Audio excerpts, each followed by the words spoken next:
네, 오늘 말씀은 그 제목 알려드린 대로 형통의 절정에 서면 빛도 어둠도 드러난다. 형통의 절정에 서면 빛도 어둠도 드러난다. 라는 제목입니다. 은혜 받을 수 있기를 바랍니다. 우리가 계속 느헤미야를 형통의 관점에서 우리가 살펴보고 있어요. 하나님이 우리에게 약속하고자 하시는, 그러니까 이 성벽 재건을 형통의 관점에서 우리가 보고 있어요. 하나님이 주고자 하는 형통의 약속. 그것을 얻기 위해서 우리의 삶에 이 기도와 금식, 애통과 금식을 통해 관통하는 시간들을 거치고, 그래 단순히 금식뿐만 아니라 기도뿐만 아니라 우리의 삶에 반드시 관통하고 나아가야 될 것. 그것이 바로 최근에는 가난을 관통해야 된다 했고, 오늘 새벽의 말씀은 우리를 느슨하게 만드는, 우리의 손을 느슨하게 만들고 우리의 마음을 느슨하게 만들고 우리의 거룩의 경계선을 느슨하게 만드는 미혹이 있단 말이에요. 미혹을 관통해야 된다. 우리를 느슨하게 만드는 미혹. 그래서 미혹은 우리를 곁길 가게 하는 게 미혹이라고 했습니다. 그것에서 관통하며 나아갈 때 우리는 결국에는 마치 이 목사님께서도 얘기하셨죠. 형통을 우리가 산에 오르는 것에 비유할 수가 있다. 산을 우리가 강을 건너고 산을 오릅니다. 그럼 산을 오르면 어디에 서게 됩니까? 바로 정상에 서게 되죠. 절정이란 말은 정상이란 뜻입니다. 산의 맨 꼭대기 혹은 사물의 진행이나 발전이 최고의 경지에 이른 상태. 그게 바로 절정입니다. 우리가 그 중고등학교 때 이 국어 시간에 혹시 잘 기억을 하실란가 모르겠는데 소설이 5단계로 전개된다고 흔히 말을 해요. 혹시 아시는 분 있습니까? 발단, 전개, 위기, 절정, 결말 이렇게 돼 있죠. 발단, 전개, 위기, 절정, 결말. 그러니까 지금 오늘 딱 보면 15절, 16절이 성벽 역사가 끝났다 그랬어요. 성벽 역사가 끝났는데 17절부터 분위기가 다시 또 바뀝니다. 그러니까 이게 무슨 말이냐? 겉으로 봤을 때 이게 우리가 열심히 신앙생활을 해서 열심히 형통을 얻기 위한 그 삶의 관통의 과정을 열심히 넘었어요. 산을 넘었어요. 산을 넘어서 정상에 와서 봤더니 뭐가 보이는 거예요? 그러니까 겉으로 봤을 때의 그 성벽은 완성이 됐어요. 그런데 성벽은 이 예루살렘의 그 예루살렘 지대 자체가 이미 산악지대예요. 마치 강원도 같이 산악지대란 말이에요. 그 산악지대이기 때문에 그 산악지대에 건설된 게 예루살렘 성벽이었어요. 성벽이었고 그 산 위에 건설된 게 바로 성전이었단 말이에요. 그러니까 기본적으로 높은 지대에 있단 말이에요. 성벽을 다 짓고 나서 느헤미야가 위에 올라와 보니까 문제가 보이는 거예요. 우리가 정말 이 위에 올라오고 나서 절정에 올라와서 밑을 조망해서 보니까 뭐가 문제였는지를 진짜 이제 내부가 보이는 거예요. 우리는 지금까지 내 앞에 있는 장애물을 해치면서 갔어요. 내 앞에 있는 사람, 내 앞에 있는 환경, 내 앞에 있는 물질, 이것이 문제라고 생각하고 이거를 관통하면, 이 가난을 관통하면, 그리고 나를 외부에서 미혹하게 만드는 이 요소들을 관통하면 우리에게 형통이 올 거라고 생각했어요. 그런데 더 완성은 뭡니까? 형통이 완성되려면 바로 절정에 올라와서 다시 딱 조망해서 봤더니 이제 내 내부가 보이는 거예요. 우리의 내부를 제대로 보려면 영적으로 조망을 할 수 있어야 된다. 그 말씀을 오늘 드리고 싶은 겁니다. 산의 맨 꼭대기에 딱 올라왔더니 그게 보이는 거죠.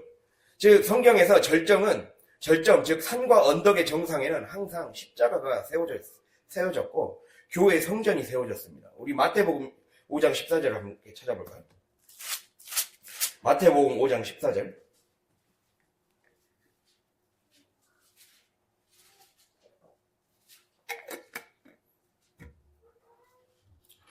자, 5페이지, 신약 5페이지 5장 14절 같이 읽도록 하겠습니다. 너희는 세상의 빛이라 산 위에 있는 동네가 숨겨지지 못할 것이요. 아멘. 자, 여기서 산 위에 있는 동네는 성전을 상징하는 말입니다. 성전이자 이스라엘 백성, 하나님을 믿는 교회, 이러한 것들을 다 하나님의 백성, 이러한 하나님의 사람들, 이런 것들을 상징하는 말이에요. 그랬을 때 우리가 형통의 절정에 서 있다는 것은 무슨 의미냐? 더 넓게 조망할 수 있다는 거예요. 위에서 아래를 내려다볼 수 있다는 거예요. 위에서 아래를 내려가 볼 수 있고 더 멀리 더 아래를 비춰볼 수 있다는 소리예요. 또 그만큼 비춰볼 수 있으면 뭐가 보이게 되겠습니까? 우리가 제목이 뭐였어요? 형통의 절정에 서면 빛도 어둠도 드러난다. 빛이 드러날 뿐만 아니라 빛이 비칠 뿐만 아니라 그 빛에 반사되는 그림자가 보이죠. 그림자, 즉 어둠이 보이게 되어 있단 말이에요. 그늘이 보이게 되어 있단 말이에요. 우리의 삶의 그늘이 보이고 교회 안에 있는 그늘이 보이기 시작해요. 우리 교회가 부흥되기 위해, 그리고 우리의 삶이 진짜 제대로 복의 사람으로 되기 위해 딱 봤더니 어둠의 측면들이 아직도 있다는 것을 깨닫게 된다는 거예요. 근데 그것은 내가 하나님의 성전 안에 있을 때 그걸 알게 되는 거예요. 이 절정, 산 위에 있는 동네라는 건 교회를 말하는 거거든요.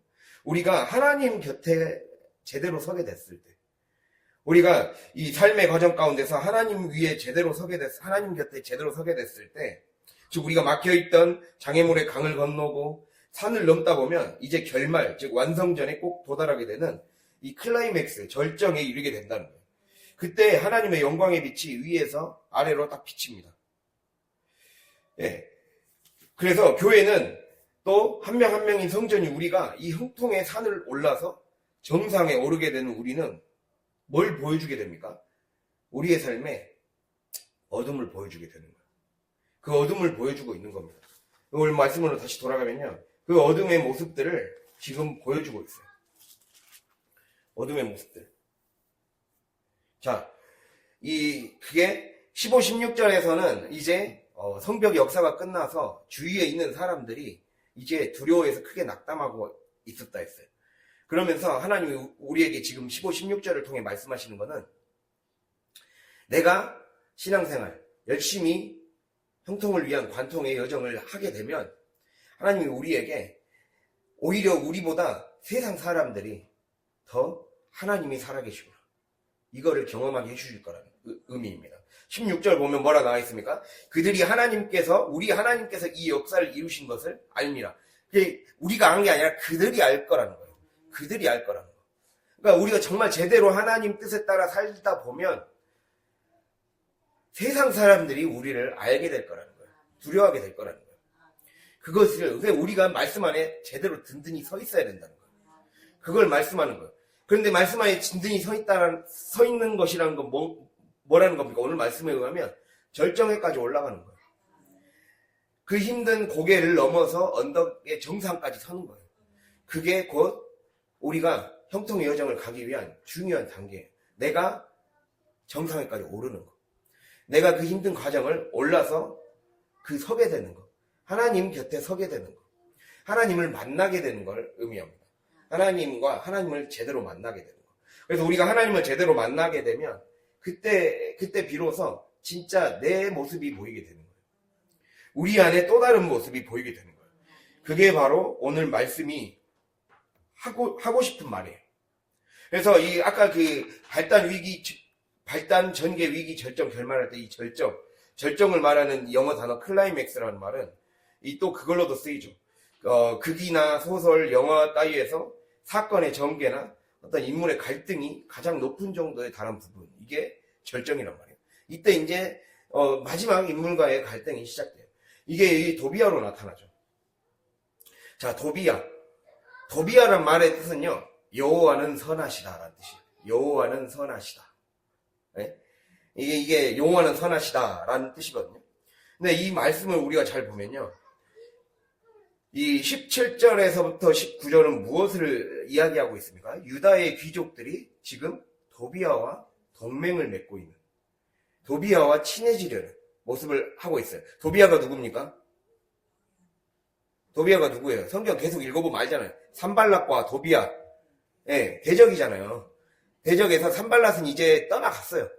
도비아만 남은 거예요. 근데 도비아가 지금 유다의 귀족들과 화친을 맺고 있는 장면이에요.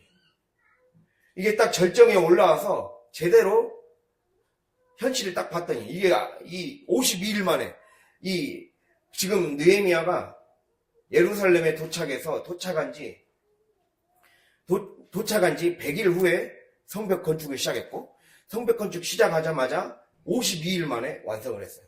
엄청난 속도로 끝냈어요. 그러니까 정말 이 하나님이 주신 비전만 가지고 앞만 보고 딱 달려온 거예요. 그러다 보니까 딱 보니까 이제 딱 제대로 보이는 거예요. 무엇이 문제였는지를 그 안이 보인 거예요. 그것은 바로 유다의 귀족들과 도비아가 지금 화친을 맺고 있는 장면이었어요. 여기 보면요. 그 18절을 읽을까요? 도비아는 아라의 아들 스가냐의 사위가 되었고, 도비아의 아들 여호하난도 베레갸의 아들 무술람의 딸을 아내로 맞이하였으므로 유다에서 그와 동맹한 자가 많음이라. 예, 여기서 동맹한 자가 많다라는 거는 이 도비아와 언약을 맺었다는 거예요. 도비아와 언약을 맺었다는 뜻입니다. 도비아와 언약을 맺고 도비아와 가까워지기로 했다. 즉 하나님이 아닌 도비아와 가까워지기로 했다는 거예요. 근데 이름과 반대되는 삶을 살고 있죠. 지금 도비아는 여호와는 선하시다라고 했는데 지금 이들의 말을 보면요. 19절에 그들이 도비아의 선행을 내 앞에 말한다고요. 우리가 해야 될 말은 무엇입니까? 하나님이 선하시다. 이런 거를 고백해야 되는 존재들이에요. 자, 우리가 이걸 정리하자면 무슨 말이냐면요. 유다의 귀족들은 선하신 하나님과만 맹세를 해야 돼요. 동맹을 맺어야 돼요. 아멘. 하나님과만 언약을 맺어야 돼요. 아멘. 즉 말씀에 매여 사는 자들이 돼야 돼요. 그런데 그 세상 사람들과 하나님을 제대로 믿지 않는 사람들과 화친을 맺고 그리고 하나님을 떠나간 사람들, 특별히 도비아와 산발랏은 한때 하나님을 믿었던 족속이었어요. 북이스라엘 출신이라고 제가 말씀드렸잖아요. 그 하나님을 믿었던 족속들이 결국에는 하나님을 떠난 자들이 있었어요. 그들이 결국에는 그렇게 함으로 인해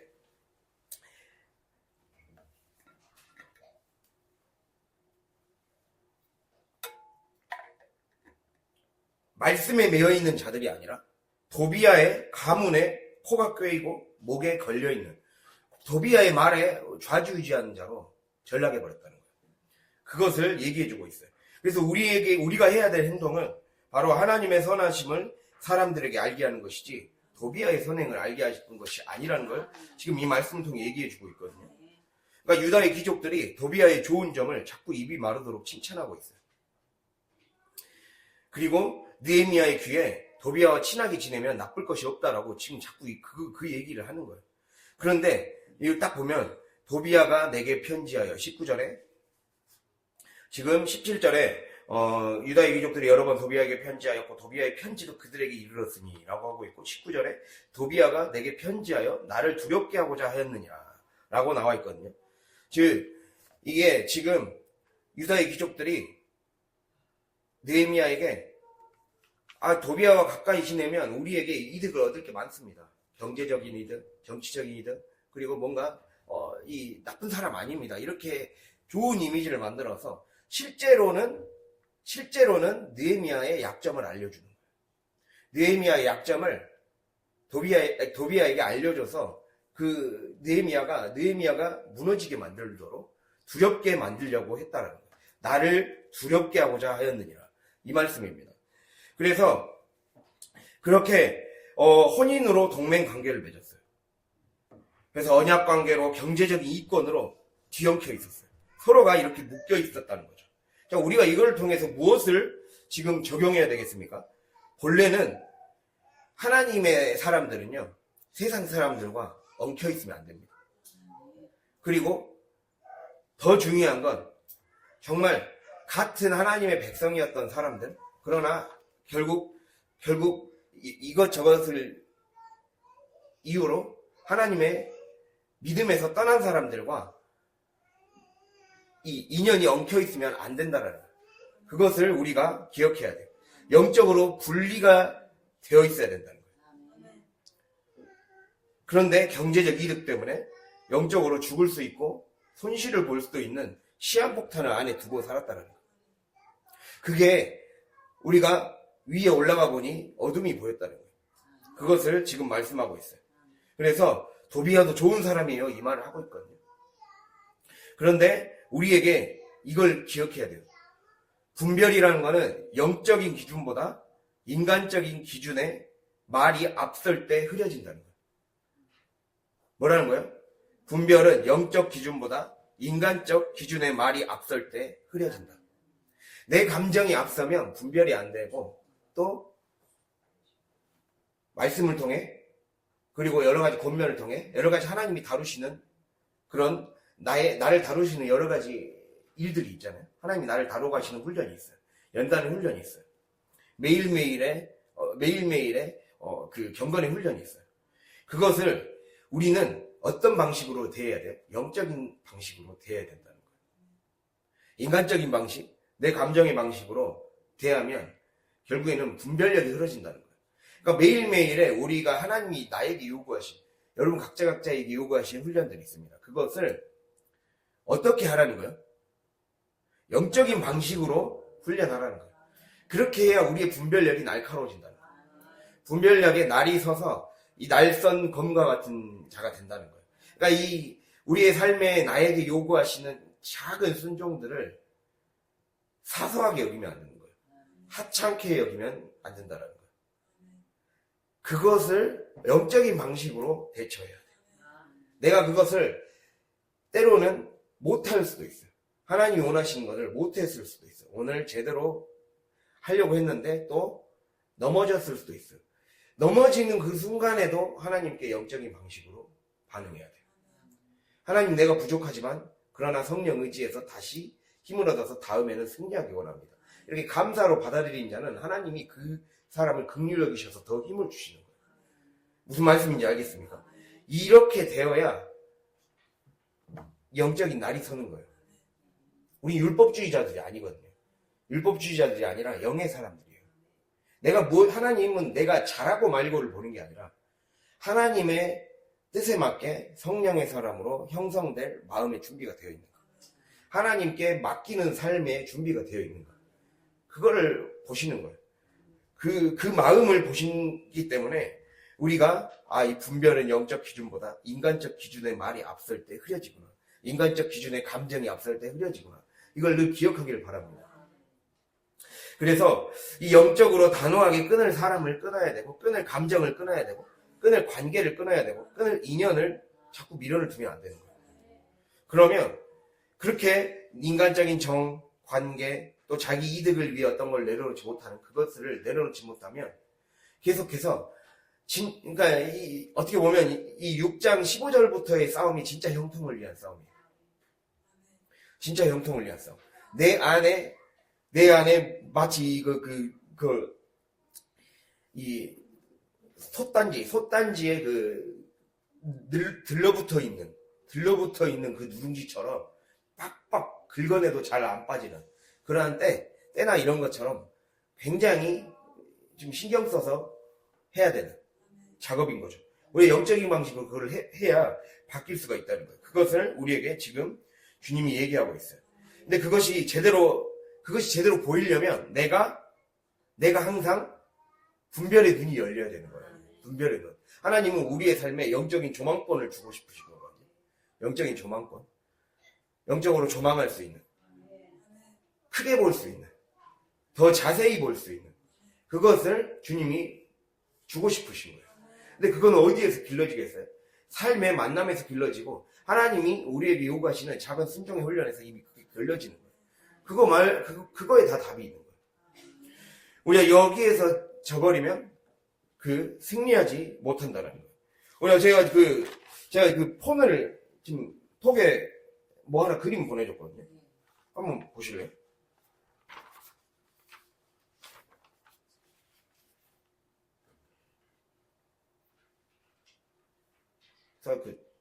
윤 집사님하고 같이 했습니까? 집 모양 같이 되어 있는 거 있거든요. 자, 막 꼭지점이라 되어 있고, 이 세모로 되어 있는 꼭지점이라고 되어 있는 부분은 영에 해당하는 부분이에요. 그리고 영혼 또는 혼이라 그래요. 기억과 지성과 의지. 그리고 오관이라고 불리는 거는 오감, 우리의 오감을 얘기하죠. 보기, 시각, 듣기, 청각, 냄새 맡기, 후각, 맛보기, 미각, 감각하기, 촉각 이렇게 시각, 청각, 후각, 미각, 촉각 이렇게 이루어진 이 감각이 있어요. 육이 있어요. 자, 이 육이 가장 중요한 게 우리가 먼저 육의 욕구가 혼을 지배하지 않도록 정리정돈이 돼야 돼요. 육의 욕구가 혼을 지배하지 않도록 정리정돈이 돼야 돼요. 그러니까 이게 무슨 그림이냐면요. 우리가 어떻게 해야 성전이 될 수 있는가? 우리의 내면이, 우리의 영혼이 성전이 될 수 있는가?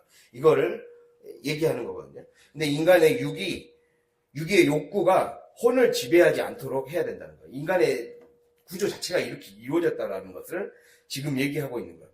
육의 욕구가 혼을 지배하지 않도록 하려면 회개와 순종을 통해 육의 훈련을 해야 돼요.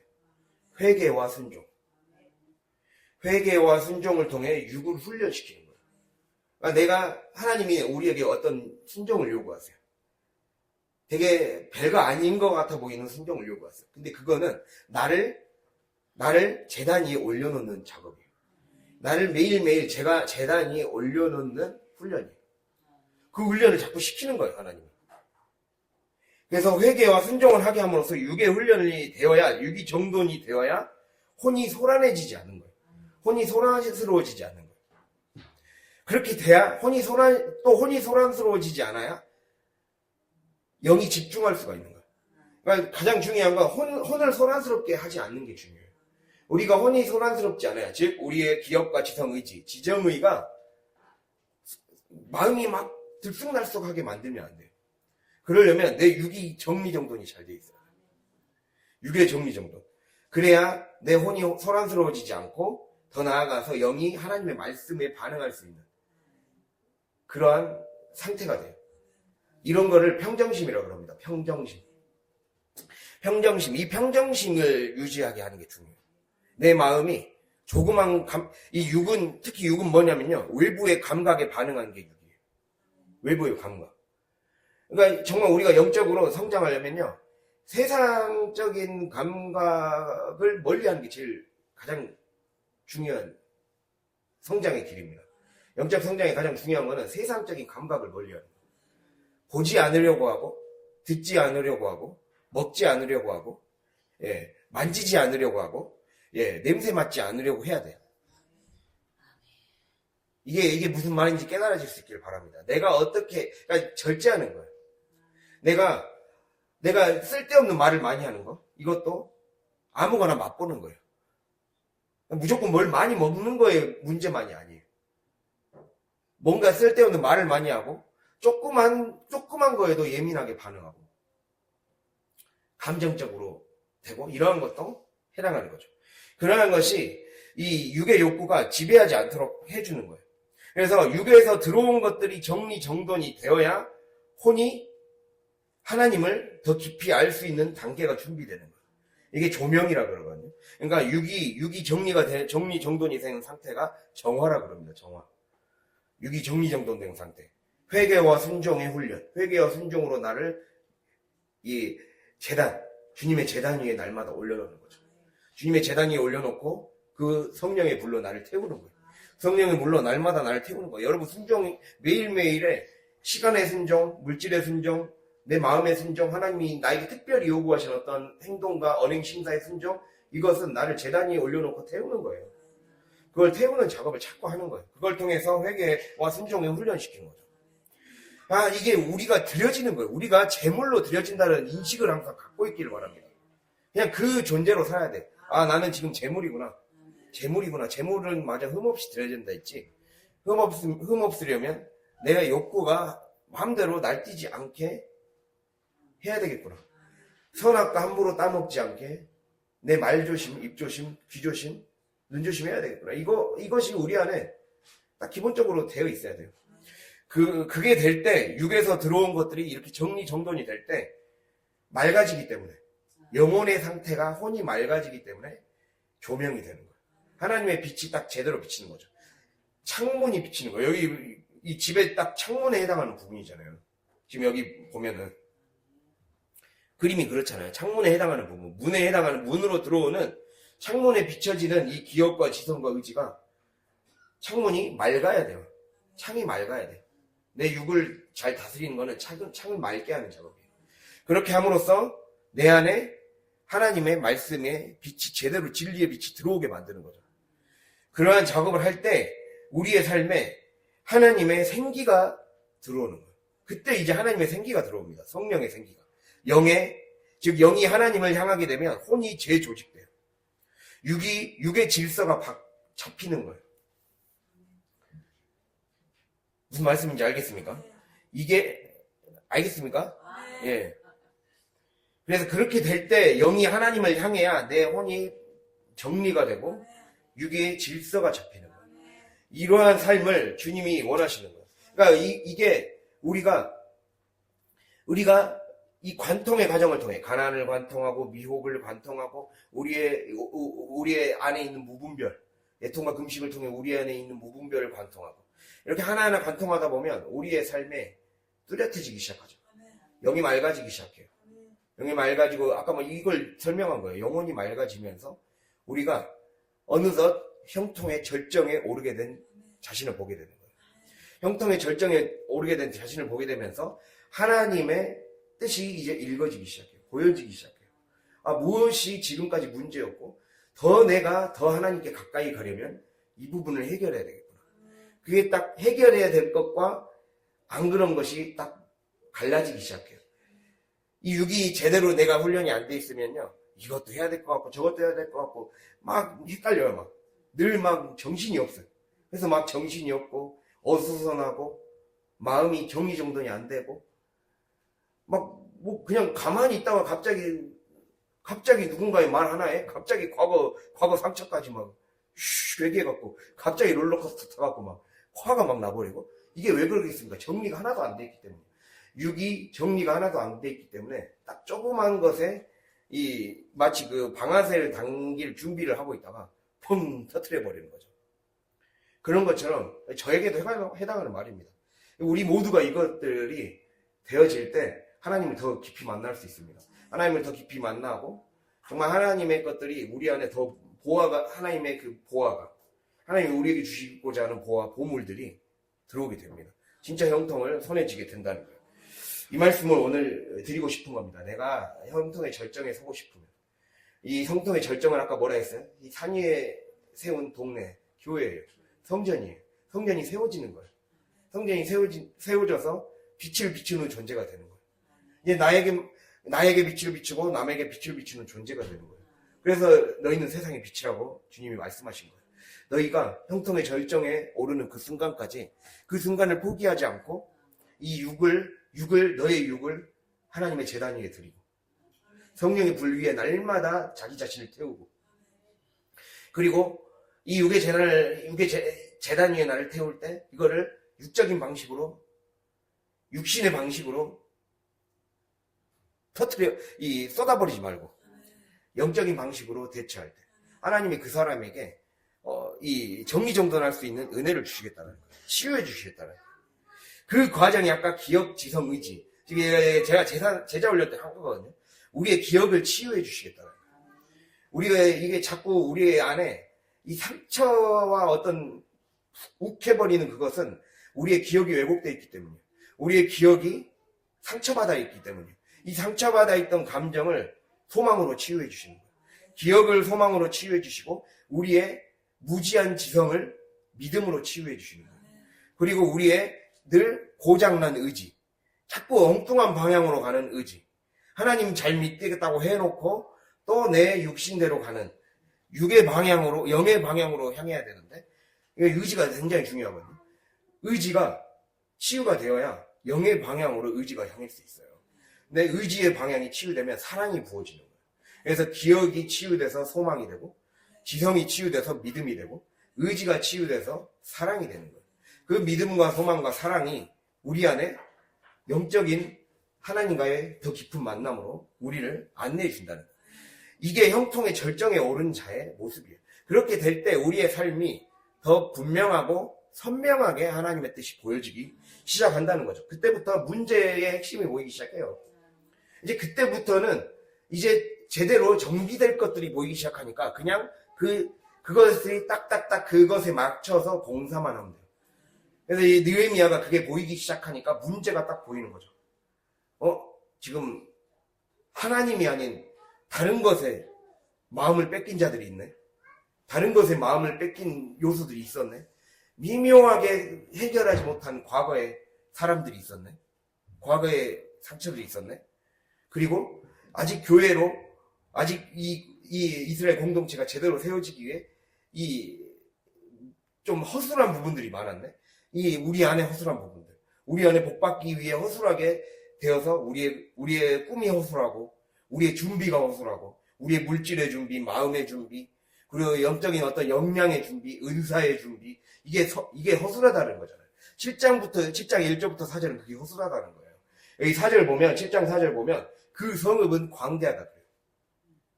그러니까 하나님이 우리에게 주고자 하시는 비전의 크기는 큰데, 뭐라는 거예요? 주민도 작고, 가옥도 미처 건축하지 못했다라는 거예요. 그러니까 하나님이 우리에게 주시는 비전만으로 뭘 할 수가 없는 거예요. 그러니까 비전을 이루려면 현실을 제대로 진단할 수 있어야 되잖아요. 현실을 제대로 진단하게 하기 위해 하나님이 그토록 지금까지 계속해서 여러 가지 삶의 관통의 과정을 겪게 하신다는 거예요. 가난을 관통하게 하시고, 쉽게 외부에 미혹되고 흔들리는 내 자신을 관통하게 하시고, 그리고 늘 무분별하게 어떤 걸 선택하는 나의 무분별을 관통하게 하시고, 그러한 여러 가지 과정을 통해 나를 하나님의 제단 위에 올려놓을 수 있는, 기꺼이 언제든지 하나님이 요구하시면 바칠 수 있는 존재로 나를 드리는 자. 하나님이 그 자를 보고 계신다는 거예요. 그 자가 형통의 절정에 오를 수 있다. 절정에 올라야 거기서부터 진정한, 거기에서 성전이 세워지고, 거기에서 하나님의 영광의 빛이 비춰서 주님의 은혜를 누리고 복을 받을 수 있다는 겁니다. 우리가 이거를 꼭 기억하기 바랍니다. 오늘 이 느헤미야 1장부터 7장 4절, 1장 1절부터 7장 4절 전체를 요약해 준 거예요. 전체의 그 과정을. 형통의 어떤 과정을 통해 결국에는 절정에 오르게 되는 거예요. 그래서 그걸 완성에 이르게 하려면, 완성 직전에 진짜 완성을 이루려면 이제는 어떻게 해야 되는가. 그러니까 분명히 겉으로는 역사가 끝났다고 했는데, 실제로 완성이 되려면 실제로 그 내용물을 채워야 된다는 거예요. 내용물을. 하나님이 우리의 삶에 복을 주기 위한 어떤 그릇을, 외형을 딱 갖춰줬어요. 거기 안에 이제 내가 없애야 될 거 없애야 돼요. 하나님은 이스라엘 백성이 가나안 땅을 먼저 정복하게 하시고, 그 안에 남아있는 7 족속을 쫓아내라고 하셨어요. 들어가서 쫓아내라고 하셨어요. 우리의 삶에 우리가 열심히 하나님의 뜻을 따라서 관통하다 보면 하나님이 어느 순간 우리에게 주십니다. 어느 순간 우리에게 주실 때 그게 다가 아니에요. 거기에 더 큰 상상할 수도 없는 축복의 결과물을 주고 싶으십니다. 근데 그거는 이제 내가 매일매일 나를 제단에 드리는 그 과정을 통해 주님이 주시는 조명으로 보게 하시고 깨닫게 하셔서 채워 넣는 거예요. 이제 너가 채워 넣을 수 있다. 그래서 우리가 어제 그래서 제가 제자 올릴 때 그 말 한 거예요. 우리의 삶에 믿음, 소망, 사랑의 삶이 훈련되기 시작하면 주님이 우리의 삶에 성령의 열매를 맺게 해주시고 은사로 충만하게 채워주신다. 그게 하나님이 우리에게 아무리 영적으로 조명해 주시고 깨닫게 해주셔도 내 안에 하나님이 주신 열매, 성령의 열매와 성품과 은사가 없으면 그것을 하나님이 정말 주고자 하시는 무궁무진한 결과물로, 생산물로 만들어낼 수가 없어요. 하나님 우리에게 그 생산물을 만들어낼 수 있는 다스리고 정복하라는 권세를 우리에게 주셨어요. 그 권세를 주셨다는 거예요. 하나님 나에게 복 주세요. 나는 아무것도 안 하겠습니다가 아니에요.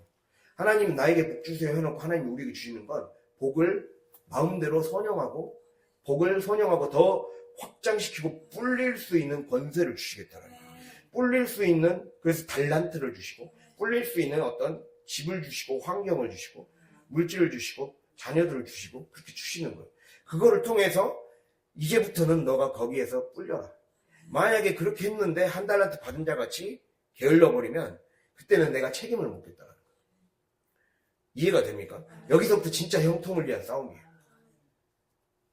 그래서 끝까지 가야 되는 거예요. 그게 되려면 매일매일을 나를 드려야 되는 거예요.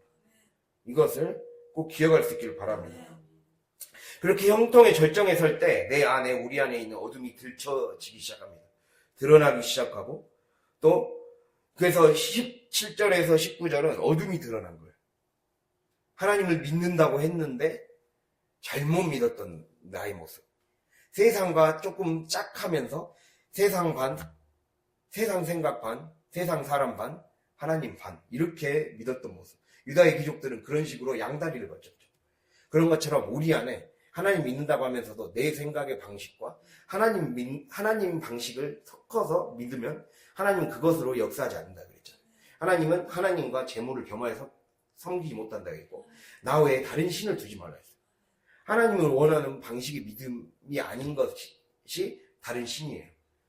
우리가 성령이 원하시는 방식의 믿음으로 구원받는다 그랬어요.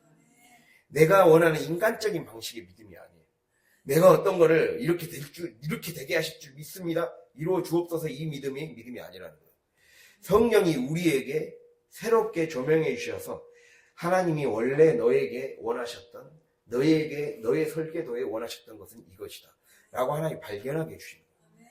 발견해 주셔서 너는 이걸 원했지만 하나님은 너에게 좋은 것은 사실 이거였다, 이걸 보여주는 거예요. 그래서 구하라 그리하면 너희에게 주실 것이요, 찾으라 그리면 찾아낼 것이요, 문을 두드리라 열릴 것이냐 하면서 구하는 자에게 좋은 것을 주겠다 했어요. 그 좋은 것이 뭐예요? 성령이에요. 성령이 우리의 삶에 좋은 것을 깨닫게 해주십니다. 우리는 지금까지 내가 원하고 내가 먹고 싶은 걸 구했잖아요. 그랬잖아요. 내가 먹고 싶은 거, 내가 원하는 걸 구했잖아요. 근데 하나님은 좋은 걸 주겠다는 거예요. 너에게 진짜 좋은 거. 지금까지. 그래서 여러분, 선악과는요, 초대교회 지도자들은요, 지금으로 따지면 초대교회 목사님들은 선악과가 어떤 동산 중앙에 한 나무만 선악과가 아니라 내가 내 마음대로 뭔가를 따먹으려는 마음, 내 마음대로 좋은 것을 정하고, 내 마음대로 이것이 좋고 이것이 나쁘고 이런 것을 내 마음대로 정하려는 그 마음, 그것만 맨날 생각하며 사는 것이 선악과다라고 그랬어요. 그러니까 내 생각으로는 너무 가득 차 있는 거죠.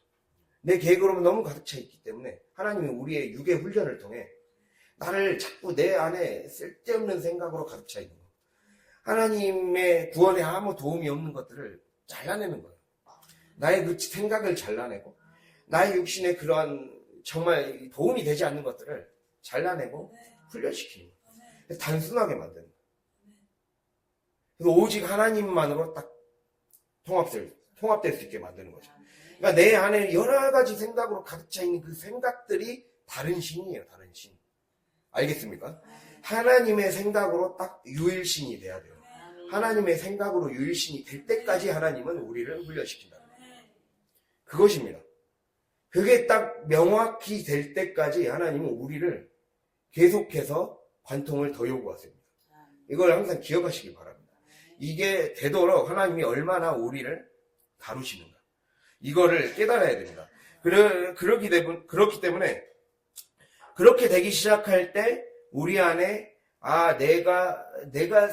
내가 심어버렸던 수많은 선악과를 발견하게 되는 거예요. 내가 심어놓던 수많은 선악과, 그 선악과를 주님이 해결할 것을 원하십니다. 그 선악과 해결하고 이제 하나님 앞에 나오라는 거예요. 생명나무를 먹으라는 거예요. 선악과와 생명나무를 두셨다 했잖아요. 생명나무를 먹으라는 거예요. 내가 주는 지혜의 생명나무, 내가 주는 분별의 생명나무, 구원의 생명나무를 먹으라는 거예요. 그때부터가 진짜 형통을 선해지는 시간입니다. 그래서 이게 우리가 착각하면 안 될 게, 형통이 결국에는 내가 성령의 충만함을 받아서, 내가 성령의 조명받은 사람이 되어서, 성령으로 충만한 사람이 되어서 삶에 하나님이 깨닫게 하시면 그거를 가지고 불려야 되는구나. 열매를 남겨야 되는구나. 은사를 통해 이것들을 내 삶의 영적인 생산성을 높여야 돼요. 영적인 생산성을 높여야 돼요, 여러분. 이 나라가 발전하려면 산업 기반이 바뀌어야 되잖아요. 지금 산업 기반 바꾸려고 얼마나 노력합니까? AI 시대로 바꾸려고. 이 AI 고속도로 깐다고, 전기 고속도로 깐다고 얼마나 나라를 완전히 다 뜯어고치고 있지 않습니까? 완전히 하나님은요, 그 쬐깐한 물질 주고 싶으신 게 아니에요. 내 후대까지 다 먹고 살 수 있는 기반을 마련해 주고 싶으신 거예요. 근데 우리는 물질만 바라고 있다니까요. 이게 바뀌어야 되는 거예요. 그래서 그 기반 공사를 하니까 딱 눈앞에 것만 보는 거예요. 눈앞에 것만 보고 또 약해지고 또 타협하고 또 넘어지는 거죠. 그게 이제 바뀌어야 된다는 거예요. 하나님 우리 안에 그게 조명이 되기 시작하면, 그래서 이게 재단 훈련이 되기 시작하면 넓어지는 거죠. 조망이라는 건 넓게 보는 거예요. 멀리 볼 수 있고 넓게 볼 수 있는 거예요. 큰 지도가 보이는 거죠. 하나님의 큰 지도가 느껴지기 시작하고 보이기 시작하는 겁니다. 주님이 우리의 삶에 그걸 원하시는 거예요. 그래서 그렇게 되면 우리 안에 어둠이 들춰지게 되고, 더 나아가서 더 이 빛이 보이게 돼요. 근데 그 빛이 자그마한 빛에서 더 큰 빛으로 만들기 원하시는 거예요. 7장 1절에 4절은 조그마한 빛이에요. 조그마한 빛. 그 조그마한 빛을 큰 빛으로 하나님이 만들어 주시겠다는 거예요. 그것을 얘기하고 있습니다. 그래서 1절 보면 문짝을 달았다 그러잖아요. 문짝을 달았다. 이건 이제 저번 시간에도 말씀드렸는데, 이 교회, 이 우리의 영혼의 성전이 거룩이 흐트러지지 않게 출입문을 지키는 게 바로 문짝입니다. 문짝의 기능입니다. 우리 안에 한마디로 우리의 삶이 성장하고 내가 삶에서 열매를 맺어서 영적인 생산성을 높이려면 세상의 공기에 무방비로 노출시키면 안 되는 거예요. 세상의 공기, 출입문을 달아야 돼요. 세상 바람이 들어오지 못하게 하는 거죠. 오직 성령의 바람만이 우리의 삶에 들어올 수 있도록 하는 거죠. 그래서 세상의 공기에 무방비로 노출시키고 세상의 바람에 무방비로 노출시키는 게 아니라 성령의 바람이 나를 주관해 갈 수 있도록 하려면 문을 지켜야 돼요. 그 문을 틈타서 사단이 우리를 두루두루 방황하게 만들기 때문에, 사단은 우리를 방황하게 만드는 존재예요. 욥기와 베드로전서 5장 7절, 욥기 2장과 베드로전서 5장 7절에 보면 마귀는 너희 대적 마귀, 오늘 새벽에 말씀드렸죠. 너희 대적 마귀가 삼키를 자를 두루두루 찾아다닌다. 두루두루 돌아다녀요. 우리의 삶을 불안하게 만들고, 마귀는 우리의 삶을 불안하게 만들고, 교회에서 멀어지게 만들고, 하나님의 기도의 자리에서 자꾸 들썩들썩, 자리를 들썩들썩하게 만들고, 정착하지 못하게 만드는 거죠. 그게 그렇게 우리의 영을 둔감하게 만드는 거예요. 우리의 영이 자꾸 방황하게 만드는 거죠. 그러나 우리는 우리의 영이 더 예민하게 말씀에 반응하는 존재가 돼야 돼요. 그 존재가 되려면 우리가 문짝을 달아야 됩니다. 문을 지켜야 돼요. 문지기 같은 마음으로 살아야 돼요. 성전 문지기 같은 마음으로. 거룩을 지켜야 됩니다. 그리고 그 다음이 우리의 삶이 열매 맺으려면 이렇게 거룩을 지키기 위한 방비를 해야 될 뿐만 아니라 바로 1절 하반절에 노래하는 자들 레위 사람들을 세웠다 그래요. 즉 반드시 예배와 기도 말씀은 끊이지 않아야 됩니다. 이 중요한 게 세웠다 그래요. 세웠다. 레위 사람들을 세웠다. 여러분 예배는 그냥 드려진 게 아니라 예배가 세워져야 돼요. 우리의 가정의 예배가 세워져야 되고 내 삶의 예배가 세워져야 돼요. 예배가 딱 예배하는 존재로 세워지라는 소리예요. 내 삶이 예배적인 존재. 무슨 말인지 알겠습니까? 예배적인 존재. 내가 어느 곳을 가든지 내 호흡이 기도가 되고, 어느 곳을 가든지 내가 무엇을 생각하든지 항상 말씀에서 나오는 생각과 언행이 나를 지배하게 만드는 거예요. 이렇게 세워지도록 하는 것. 이게 우리의 삶이 하나님이 원하시는. 그게 될 때 영적인 생산성이 향상된다라는 거예요. 그리고 또 하나 보면 2절에 보면 하나니라는 사람과 하나냐라는 사람이 나오죠. 하나냐라고 특별히 하나냐를 얘기하는데, 하나냐는 충성스러운 사람이요 하나님을 경외함이 무리 중에서 뛰어난 자라라고 나와 있어요. 자, 내가 하나님의 제대로 된 사람, 정말 주님께 쓰임받는 제자, 주님의 사람이 되려면 충성스러운 사람이자 하나님을 경외하는 사람이 돼야 돼요. 충성스러운 사람이라는 것은 말과 삶이 일치하는 자. 말과 삶이 일치하기 위해 힘쓰는 자가 충성스러운 자예요. 말과 삶이 일치하는 자. 그리고 경외하는 자는 두려움의 방향이, 지금 계속 이 말씀을 예전에 드렸죠. 두려움의 방향이 세상, 사람, 물질 어떤 세상이 아니라 하나님을 두려워하는 자. 근데 그것이 하나님, 여기 보면 하나님 경외함이 무리 중에서 뛰어났대요. 하나님 경외가 무리 중에서 뛰어난 사람. 와, 이 사람은 정말 이 하나님만 생각하며 사는 사람이구나. 이런 소리가 나올 정도로 살라는 거예요. 그런 자가 되기를 주님은 우리에게 원하시고 있다는 사실을 기억할 수 있길 바랍니다. 그렇게 되고 또 우리에게 중요한 거. 그러니까 아까 문짝을 달면서 우리의 거룩을 반드시 방비하고 지켜야 된다. 그리고 또 예배가 반드시 세워져야 된다. 그래서 기도와 말씀이 자연스러운 호흡이 되고 일상이 돼야 된다. 그리고 세 번째가 충성과 경외하는 사람. 말과 삶이 일치하고 하나님을 더 두려워하는 사람. 그리고 또 우리가 영적인 생산성을 키우고 하나님의 사람을 온전히 설려면 바로 3절에 보면 성문은 예루살렘 성문을 열지 말고 아직 파수할 때에 곧 문을 여기 위에 해가 높이 뜨기 전에는 예루살렘 성문을 열지 말라 이렇게 나와 있죠. 해가 높이 뜨게는. 그러니까 이 말은 무슨 말이냐? 하나님이 분명하게 교회를 통해 목사님을 통해 말씀을 통해 제대로 알려주지 않는 한 함부로 내 안에, 즉 이 말은 또 다른 말로 내면의 어둠과 무질서가 정리되지 않는 상태에서는 내 마음의 문을 아무에게나 아무 때나 무분별하게 누구에게나 어떤 감정이든지 토해내지 말라는 거예요. 함부로 감정을 토해내고 함부로 말을 뱉어내고 함부로 내 생각을 이 정리되지 않은 생각을 하지 말라는 거예요. 분별력 있게 살라는 거죠. 그걸 얘기하고 있습니다. 하나님이 비춰주실 때, 하나님이 내 삶을 비춰주실 때 움직이고, 그리고 하나님이 나에게 말씀하시기 전, 주님 말씀하시면 나아가는 자. 이것이죠. 우리 찬양 가사로 하자면, 주님이 설하면 서고, 주님이 말씀하라면, 그때 나아가는 자. 그게 주님이 원하시는 자의 모습이라는 거예요. 그래서, 내 안에 어둠과 무질서가 정리되지, 내 육이 정리되지 않은 상태에서 쏟아내는 게 아니라 청소가 먼저입니다. 내 안에 청소를 하고 정리하는 게 먼저라는 거예요. 그래서 우리 안에 늘 청소가 돼야 돼요. 매일 청소가 되고 매일 양식을 받아야 돼요.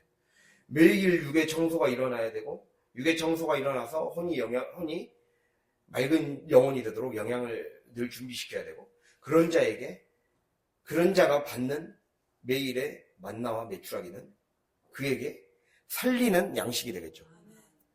내가 준비되어 있지 않으면, 그러니까 예배자도 준비가 돼야 됩니다. 매일매일 내가 청소가 되어 있지 않으면 결국에는 우리의 삶에 빛이 공급될 수 없다는 거예요. 그것을 말하고 있습니다. 그리고 또 3절 끝에 보면 또 예루살렘 주민이 각각 자기가 지키는 곳에서 파수하되 자기 집 맞은편을 지키게 하라 하였느니 라고 나와 있어요. 자, 자기에게 하나님이 맡기신 자리를 잘 지키는 것. 내게 맡겨준 삶의 자리, 내게 맡겨준 관계, 내게 맡겨준 사역, 내게 맡겨준 자녀들, 모든 것들, 나에게 맡겨준 자리에 최선을 다하는 게 곧 사명의 자리다. 우리가 새벽에 말씀드렸듯이 사명의 자리에서 느슨해지지 않는 것이 가장 중요합니다. 하나님이 나에게 지금 있게 하신 이 자리가 사명의 자리예요. 그 자리에서 느슨해지지 않고 피곤해지지 않고 졸지 않아야 돼요. 그것이 중요하다는 겁니다. 이것들이 우리의 삶에 될 때 하나님이 우리에게 놀라운 은혜를 베푸십니다. 말씀을 마무리하도록 하겠습니다. 4절 보면 4절 아까 조금 더 이제 마무리로 설명해 보자면요. 아까 즉 우리의 삶은 계속해서 하나님이 우리의 삶에 광대한 꿈을 주셨어요. 비전을 주셨어요. 내가 너를 복되게 하리라. 내가 너를 형통케 하리라. 내가 너의 삶을 책임져 주리라. 이렇게 약속해 주셨어요. 이 약속은 광대하다라는 거예요. 이 성읍은 광대하다. 약속이 광대하다라는 거예요. 엄청난 은혜와 축복이 약속돼 있다는 거예요. 그래서 비전을 너의 삶에 그 비전을 하나님이 성취해 줄 그 시간이 엄청 많고 무궁무진하다는 거예요. 그런데 여기 사람이 적다는 것은 자원이 부족하고 인력이 모자라고 물질이 부족하고 무엇보다 더 중요한 건 이거를 자원이나 인력이나 이 물질을 소유하게 할 수 있는, 끌어당길 수 있는 영역이 부족하다. 영역이 부족하다는 거예요. 그것을 구하라는 거예요. 그것을 구하라는 거예요. 그리고 집이 거의 없다. 이거는 실제 내용물이 안 채워졌다는 거예요. 4절 끝에 집이 가옥이 중이 적다라고 그러잖아요. 가옥이 미처 건축하지 못해서 집이 적다. 실제 내용물이 아직 안 채워졌다는 거예요. 주님이 우리에게 도전하고 있는 거예요, 여러분. 지금 여러분을 도전하고 있어요. 4절은 도전하는 말씀이에요. 채워라. 내 집을 채워라. 영혼 구원에 너의 집을 채우라는 거예요. 전도에서 채우라는 거예요. 전도에서 이 자리를 채우라는 거고, 너의 삶에 하나님의 영적인 능력을 받아서 하나님이 형통을 네 손으로 만들어가라 라고 하시고 계시는 거예요. 그것을 이루어가라. 나는 너에게 광대한 땅을 줬다. 여기에 놀라운 꿈을 이룰 땅을 이미 줬다라는 거예요. 어떻게 해야 되겠어요? 우리가 계속 형통에 지금 1장부터 한 게, 내 생각이 진짜 바뀌어야 되겠구나. 내 가정이 무궁무진한 형통의 장소구나. 이게 열려야 된다는 거예요. 이게 안 되면 아무 소용이 없어요. 뭐가 도대체 비전이 광대하다는 거야?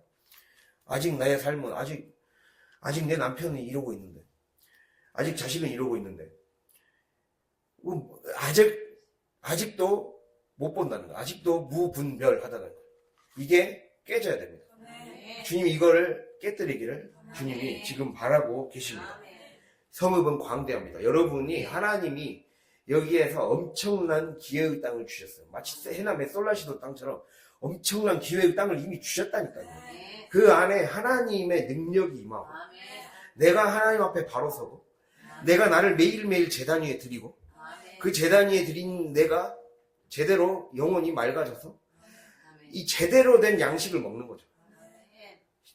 정화되지 않는 채로 양식을 먹으니까 삶에서 말씀을 들어도 예배 때 말씀을 들어도 능력이 안 나타나는 거예요. 그것을 이제는 이 고리를 끊자. 이 고리를 끊어야 우리의 삶에 역사가 일어난다. 이거를 주님이 말씀하고 계십니다. 여러분 이 시간 그래서 도전하는 말씀입니다. 이거. 너희들이 채워라. 채우라고 나는 주었다 이미. 그 말씀을 하십니다.